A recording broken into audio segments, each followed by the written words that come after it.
Dans l'actualité de ce 31 juillet, le 8e traité d'amitié et de coopération ivoiro-burkinabé a pris fin cet après-midi. On annonce que le TAC sera biennal dans les années à venir. Plusieurs accords ont été par ailleurs signés une nouvelle fois. Le président Roch Marc Christian Kaboré et Alassane Ouattara promettent que les choses vont bouger. Le syndicat national des travailleurs des mines et de l'énergie section mines dénonce les conditions de travail indignes. En conférence de presse hier, le Sinatram a dressé la liste de ses griefs à l'encontre du ministère des Mines et des Carrières et a menacé de réagir si ces revendications ne sont pas entendues. Et puis, bientôt, il sera nettement plus aisé de se retrouver et de se rendre à un point X dans les villes burkinabées. C'est ce à quoi devrait aboutir le projet d'appui au système d'information urbain des communes du Burkina Faso, lancé hier. Voilà pour le sommaire. Bonsoir et bienvenue à ce 19h30. Après l'édition de 2020, le TAC sera biennal. Il se tiendra chaque 2 ans. Donc, c'est l'une des informations essentielles à retenir du 8e traité d'amitié et de coopération ivoiro-burkinabé qui s'est achevé ce 31 juillet avec la conférence au sommet des chefs d'État. Après 5 jours de travail, de réunions et de négociations, plusieurs accords ont été signés entre les deux pays, notamment dans le secteur des mines, de la protection des enfants et de la sécurité transfrontalière. Le compte de tout cela avec Luc Papelgem. 3 accords, des décisions fortes et l'exploration de nouveaux domaines de coopération sanctionnent la 8e conférence au sommet du TAC. Comme décision, la conférence au sommet sera désormais biennale après celle de 2020 à Yamoussoukro.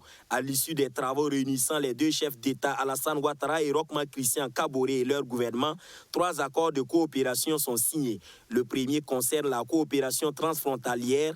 Il a pour objectif de faciliter et de promouvoir la coopération transfrontalière entre les collectivités territoriales et les organismes publics frontaliers burkinabés et ivoiriens dans leur domaine de compétences. Le deuxième protocole d'accord dans le domaine des mines et de la géologie fixe les modalités de coopération dans ce domaine, notamment sur le partage d'expériences en matière d'organisation et d'encadrement des sites d'exploitation minière artisanale et semi-mécanisée et dans la lutte contre l'exploitation minière artisanale clandestine.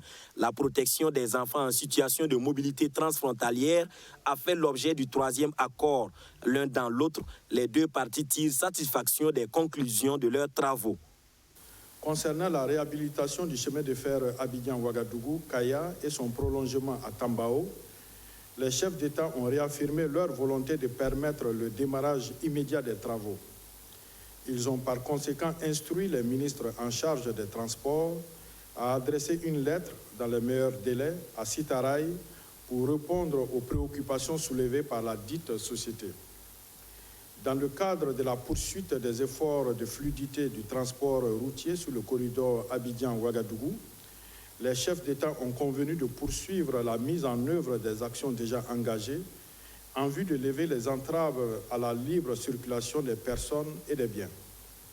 Ils se sont également félicités de l'opérationnalisation de l'interconnexion des systèmes informatiques douaniers en vue de la gestion électronique du transit entre les 2 pays.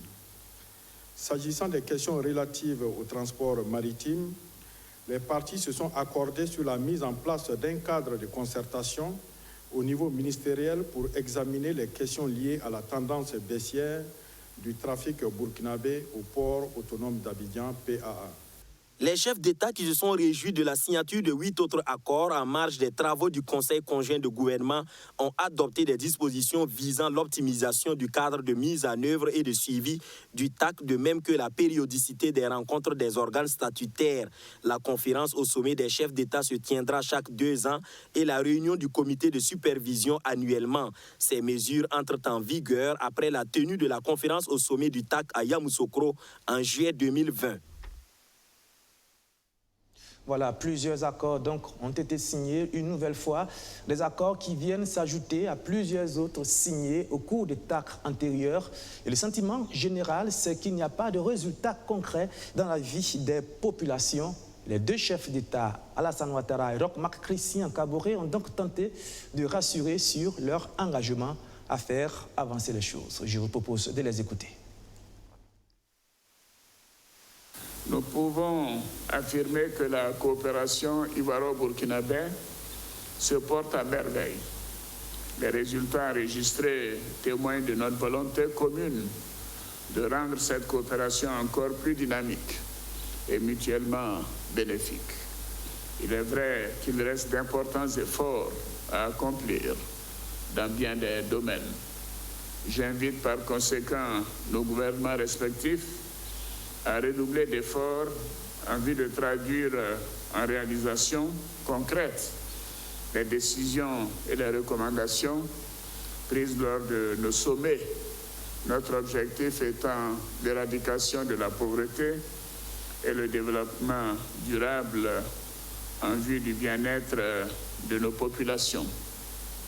C'est à ce prix que nous mettrons nos populations, notamment notre jeunesse, à l'abri de la tentation de l'immigration clandestine et du terrorisme. Je me réjouis tout particulièrement que les questions de sécurité et de migration aient été abordées avec courage et détermination. J'accorderai une attention particulière au suivi de ces questions par les ministres chargés de la Défense et de la Sécurité, sous l'autorité, bien évidemment, de nos premiers ministres. La 8e conférence au sommet du TAC s'est enrichie de nouveaux accords signés dans le domaine des frontières, de la mobilité des enfants, des mines et carrières. J'aimerais également féliciter l'atelier du Forum des hommes d'affaires ivoiriens et burkinabés en marge de la présente rencontre.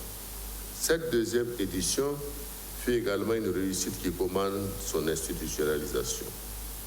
Ce forum d'affaires qui vient bonifier nos acquis a permis à ces hommes et femmes d'affermir leurs relations en faveur des échanges économiques et commerciaux entre nos deux pays.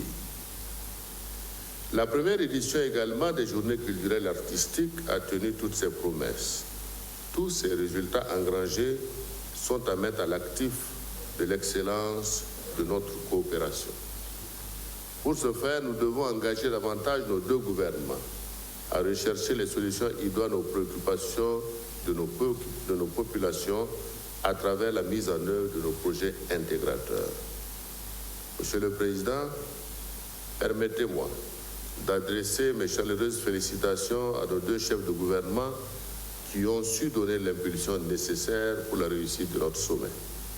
Il me plaît également de féliciter le Comité national d'organisation pour la bonne tenue de nos assises. Je souhaite un bon retour dans leurs foyers respectifs à nos frères et sœurs de la République de Côte d'Ivoire ainsi qu'à l'ensemble des participants. Quand des fonctionnaires de l'État chargés d'inspecter des sociétés minières sont transportés et même rémunérés par ces dernières, la situation devient impossible à gérer. C'est ce que dénonce le SINATRAM. Au cours d'une conférence de presse, le syndicat national des travailleurs des mines et de l'énergie, section mines, a prévenu ces conditions de travail telles que susmentionnées ne sauraient durer davantage. John William Somda. Dialogue difficile entre le ministère des Mines et des Carrières et ses agents regroupés au sein du syndicat national des travailleurs des mines et de l'énergie, section mines, SINATRAM. 4 jours après une rencontre d'échange avec le ministère de tutelle, les travailleurs des mines et des carrières dénoncent ce qu'ils qualifient comme des manquements graves. Conditions de vie, conditions de travail, tout ou presque semble aller de travers du côté du ministère des Mines. Le ministère des Mines et des Carrières se meurt aussi parce que, suite à la scission avec le ministère de l'Énergie, le ministère n'a hérité d'aucun bon véhicule. Depuis 2017, nous n'avons reçu aucun nouveau véhicule et nous rencontrons quotidiennement de très graves difficultés pour exécuter nos missions. Nous pouvons témoigner que la plupart de nos collègues sont partis en mission et sont restés en brousse à plusieurs reprises. Pour les agents, les missions de pesée et de colisage ne se font pas correctement. La faute à une absence de matériel roulant, les obligeant à se rabaisser devant les sociétés minières. Pour assurer les missions de pesée et de colisage, ce sont les sociétés minières qui viennent nous chercher avec leurs véhicules pour que nous allions assurer les missions régaliennes de l'État. Et ce sont ces mêmes sociétés qui nous servent généreusement des frais de mission. Vous pouvez imaginer le ridicule et la honte que nous vivions dans une telle situation et l'inefficacité de notre travail. Elles font de nous ce qu'elles veulent. Le personnel est méprisé dans son ensemble et n'a pas de mesures de motivation. De plus, les agents du ministère ne disposeraient pas pour l'instant de plan de carrière, une situation qui les pousse à travers le Sinatram à envisager certaines actions. Le personnel spécifique du ministère des Mines et des Carrières n'a aucune perspective de carrière, ni aucun moyen de renforcer ses capacités, ses compétences. Nous n'allons plus accepter que les sociétés minières viennent nous chercher avec leurs propres véhicules pour aller assister au pesé et au colisage. Nous n'allons plus accepter que ce soit ces mêmes sociétés qui prennent en charge nos frais d'émission, les frais d'émission d'ailleurs de misère. Nous n'allons plus accepter d'aller en mission avec des véhicules pourris et courir le risque de rester en brousse. C'est une stratégie pour exprimer notre ras-le-bol. Des actions fortes qui seront appliquées dans l'immédiat et qui interviennent seulement 4 jours après une rencontre avec le ministère. Pour le Sinatram, il ne s'agit pas d'un volte-face, mais d'une prise de conscience de la situation face à ce qu'il qualifie comme l'inaction des autorités face à leurs revendications. Qui n'a jamais éprouvé des difficultés, mais énormes parfois, à indiquer un lieu précis dans les villes burkinabées, dire exactement où se situe une maison, un bureau, une gare, un restaurant ou bien une rue à Ouagadougou et à Bobo-Dioulasso relève d'une véritable gymnastique au sens figuré comme au sens propre d'ailleurs. Eh bien, ce problème d'adresse est en passe d'être résolu et c'est grâce à un projet de système d'information urbain des communes du Burkina Faso, un projet qui a été lancé hier. Arsène Konditamde. Au thème du projet d'appui au système d'information urbain dans les communes du Burkina Faso, il devrait être possible de se repérer sans trop de difficultés. Les habitants des villes devraient pouvoir se rendre d'un point A vers un point B grâce à un système d'adressage indiquant le plus précisément possible les coordonnées du lieu recherché. La phase pilote de ce projet va se dérouler à Ouagadougou et Bobo-Dioulasso avant de se mettre en place dans les autres communes du Burkina Faso. Vous savez qu'à Ouagadougou, il y a des gens, si tu n'évoques pas le nom d'un quartier, ils ne se retrouvent pas avec ni les arrondissements ni les secteurs. Donc tout cela va être revu pour que le nom des quartiers soit associé aux endroits où que nous voulons indiquer. Notre ambition, c'est de pouvoir dénommer les lieux avec des numéros, des noms et des itinéraires. Et c'est ce système-là que nous allons mettre en place. Le développement urbain durable prend une nouvelle dimension dans la politique de coopération de l'Union européenne. Ce projet a vu le jour grâce à sa collaboration avec l'Association des municipalités du Burkina Faso. Cofinancé par les deux organisations, le coût global du projet est de 750 000 €, soit 655 millions de francs CFA.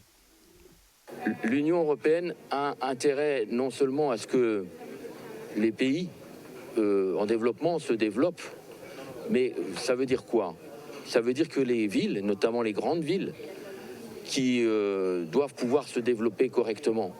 Et donc aujourd'hui, l'Union européenne a fait de son appui à ce qu'on appelle des villes durables une nouvelle possibilité d'investissement et d'appui de l'Union européenne. Une fois le système d'information urbain mis en place, l'Union européenne va lancer un concours auprès de la jeunesse urbaine en vue de concevoir des applications Internet pour l'adressage urbain des villes intelligentes. Dans un contexte où la cohésion sociale est durement éprouvée, les acteurs de la société civile et des collectivités territoriales sont beaucoup sollicités pour la consolidation du vivre ensemble afin qu'ils puissent mener à bien leur mission. Plusieurs d'entre eux ont été formés sur la gestion et la régulation des conflits au sein des territoires décentralisés. Alfred Thioyer. La régulation et la gestion des conflits au sein des territoires décentralisés, pratiques et défis dans un contexte d'insécurité, un thème qui invite à la réflexion sur les stratégies de construction et de consolidation du vivre ensemble face à la résurgence des conflits communautaires, des acteurs issus de la collectivité territoriale et des organisations de la société civile mutualisent les savoirs sur initiative du laboratoire Citoyenneté. Les conflits sont inscrits dans les gènes de toute communauté depuis des millénaires, depuis des millions d'années. Les peuples les plus intelligents sont ceux qui, à s'appuyer sur les conflits, en créant des mécanismes de régulation, des mécanismes de médiation, pour en faire des ressorts de développement social, politique et économique. En clair, ce séminaire vise une meilleure compréhension des enjeux de conflits locaux et des bonnes expériences de gestion et de régulation par les acteurs. Et à ce titre, la coopération suisse apporte son soutien au laboratoire Citoyenneté. La cohésion sociale est aujourd'hui mise à mal, elle est fortement sous pression par les discours extrémistes et le terrorisme, mais aussi par toutes sortes d'inégalités qui émaillent encore la société, qui nourrissent des discours extrêmes. Ce qu'on a voulu favoriser avec cet atelier, avec l'initiative du laboratoire Citoyenneté, c'est une réflexion sur le rôle des acteurs locaux et en particulier des collectivités territoriales dans la régulation et la gestion de ces conflits. Plusieurs thématiques ont été développées au cours du séminaire. La gestion des conflits entre tradition et modernité, contexte de décentralisation et les facteurs et instruments de cohésion ou de clivage, entre autres. Elle a formé près de 3000 spécialistes depuis sa création. L'École nationale de l'élevage et de la santé animale célèbre ses 40 ans d'existence. L'occasion pour elle de définir de nouveaux objectifs à atteindre. L'ENESA a annoncé la mise en place de modules pour la formation d'ingénieurs en élevage dès la rentrée prochaine. C'était au cours de la sortie de sa promotion 2017-2019. Mamounata Kabore. 1979-2019, voilà 40 ans que l'École nationale de l'élevage et de la santé animale, ENESA, existe au Burkina Faso. 40 années à former des agents techniques d'élevage, des techniciens supérieurs d'élevage, des conseillers d'élevage, des aides laborantins et techniciens supérieurs d'élevage. Ce sont 2901 professionnels de l'élevage et de la santé animale qui ont été ainsi formés jusque-là pour aller à l'assaut des ennemis du développement du sous-secteur de l'élevage. Près de 3000 techniciens et spécialistes formés pour contribuer à l'amélioration de la production et de la santé animale. Ce sont d'importants acquis qui méritent que l'ENESA fasse une halte pour célébrer ses 40 ans d'existence. C'est pour cela que son Excellence, M. le Premier ministre, a voulu, à travers cette cérémonie, féliciter tous les acteurs qui ont contribué à faire de cette école une école de référence. Donc d'abord pour notre pays, mais aussi pour la sous-région. Et rassurer aussi donc, les sortants, mais aussi les acteurs donc, de cette école, de l'engagement du gouvernement à continuer de soutenir cette école et souhaiter qu'elle puisse poursuivre dans cette lancée et que les années à venir permettent à cette école d'être encore plus performante et pouvoir donc, contribuer au développement de notre nation à travers donc, la production animale, la production halieutique, à travers la santé animale, gage de développement de notre nation. Un jubilé d'émeraude célébré conjointement avec la sortie des promotions 2017-2019. L'événement est placé sous le thème ENESA, 40 ans au service de la nation burkinabé, bilan et perspective. C'est un thème interpellateur au regard des défis du moment. Nous voulons une ENESA émergente, une ENESA donc, qui répond aux attentes des besoins, c'est-à-dire qui doit s'adapter aux réalités même du moment, donc au niveau du pays. Une école à même de mettre à la disposition de l'État burkinabé des agents très bien formés, aussi bien pour travailler dans l'administration publique, mais aussi pour s'installer dans les propres comptes et être les propres patrons. Donc les défis sont énormes. Des préoccupations dont quelques-unes trouvent déjà des réponses puisqu'à l'occasion de cette célébration, l'ENESA a procédé à la signature d'une convention avec l'université Nazi Boni de Bobo-Dioulasso. Un accord qui permettra à l'ENESA de former des ingénieurs d'élevage dès la rentrée prochaine.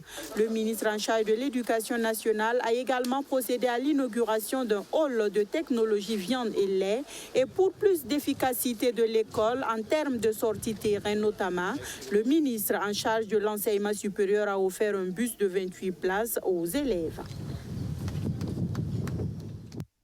Eux sont plutôt spécialisés dans les filières commerciales et industrielles. 48 étudiants de l'école polytechnique de Kaya ont reçu leur diplôme de fin de formation le week-end dernier. Sandrine Zougouri. Séance photo, on se taquine, on rigole. La joie est bien dans les cœurs de ces étudiants de l'École supérieure polytechnique de Kaya. 3 ans de souffrance et d'angoisse, ils récoltent enfin le fruit de leurs efforts. En fin de cycle, ils reçoivent tour à tour le diplôme de fin d'année. Pour l'année 2018-2019, ils sont 48 étudiants à avoir franchi cette ligne. Parmi les lauréats, Koumani Ouma Damtaya, une qui fait la fierté de son pays natal, le Tchad. Elle est majeure de la 8e promotion en génie civil option bâtiment travaux publics. C'était un peu compliqué, mais comme j'ai fait depuis la seconde, j'ai fait un bac F4. Donc je connaissais déjà la plupart des matières qu'on nous a appris en première année et puis en deuxième année. Donc ça n'a pas été trop compliqué pour moi. Une fois les diplômes en main, c'est un autre parcours qui se dessine, la vie professionnelle. Alors, ils invitent les autorités à les soutenir avec des bourses scolaires. Un grand soutien pour ceux qui veulent poursuivre les études pour le master, savoir l'obtention de bourses. Et nous demandons réellement à notre ministre de nous aider à obtenir les bourses, puisque nous savons que ce sont les étudiants des universités publiques qui sont le plus privilégiés, car au niveau des écoles supérieures privées, nous n'avons pas la possibilité de déposer des bourses intermédiaires. Pour voir ces filleuls réussir leur carrière professionnelle, le parrain reste disponible à les accompagner. Alors, dans la rencontre que nous avons eue hier, nous avons décidé de créer et de garder le contact. Alors, donc j'ai promis de les accompagner après la cérémonie. Et j'ai promis aussi de pouvoir évaluer périodiquement quelle est l'évolution parmi la promotion, ceux qui ont eu de l'emploi, ceux qui sont en phase de recherche d'emploi, ceux qui sont en phase de recherche de stage. Et j'ai promis justement de m'investir personnellement pour permettre de les accompagner dans leur insertion socio-économique et bien sûr dans leur parcours professionnel dans notre pays. L'excellence pour mieux servir, c'est la devise de l'École supérieure polytechnique de Kaya.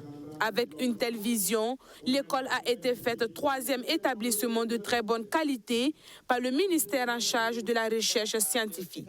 Le secret de notre formation, c'est que nous essayons d'amener tout le monde à vivre en famille. Voilà, l'USPK, c'est une famille. Nous essayons tous de nous tenir la main et de nous supporter et de nous encourager afin que nous puissions atteindre l'excellence pour mieux servir. Nous mettons le service devant et non la recherche d'abord de l'argent.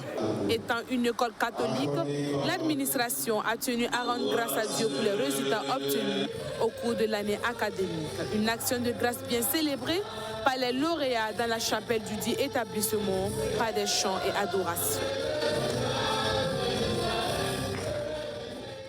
Cela ne vous a pas échappé que nous sommes en pleine période de pluie, moment idéal pour planter des arbres, pour encourager à la reforestation. Dans le village de Siditenga, commune de Béré, on a trouvé un concept, l'arbre légendaire. De quoi s'agit-il? Élément de réponse avec John William Somda. En attendant le lancement officiel de la campagne nationale de reforestation, les populations de Siditenga sont déjà à pied d'œuvre. Le 27 juillet dernier, elles ont organisé la journée de l'arbre légendaire, un concept qui vise à remettre en terre des arbres disparus, mais qui jadis faisaient la fierté du village.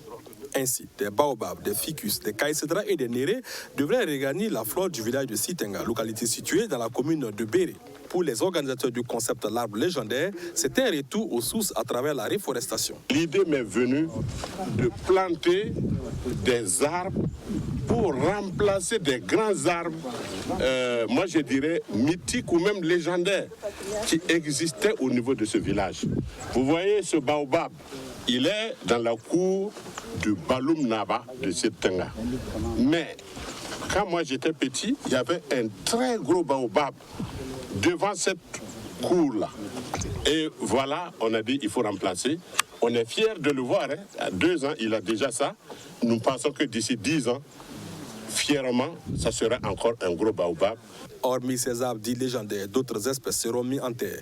Au total, c'est plus de 2500 plants de diverses espèces qui seront mis à la disposition des habitants de Siditenga durant la période de la campagne de reforestation.